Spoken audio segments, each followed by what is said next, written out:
Hello, today I'm going to show you how you can hide the text thread on a TikTok live that you are viewing. So first thing that we want to do is go ahead and open up TikTok. And then to get into the live, we want to go ahead and select the little live icon in the upper left-hand corner.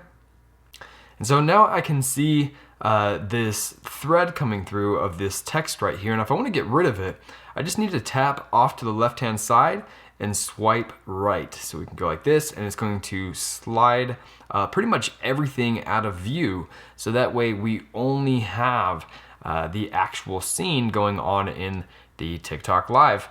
And if you end up wanting to bring the chat back, you can go ahead and then do the opposite. So you'll tap on the right and then slide to the left. Right? This will end up bringing back the chat on a TikTok live. So hopefully this helped you out. If it did, please like, subscribe, and I'll see you next time.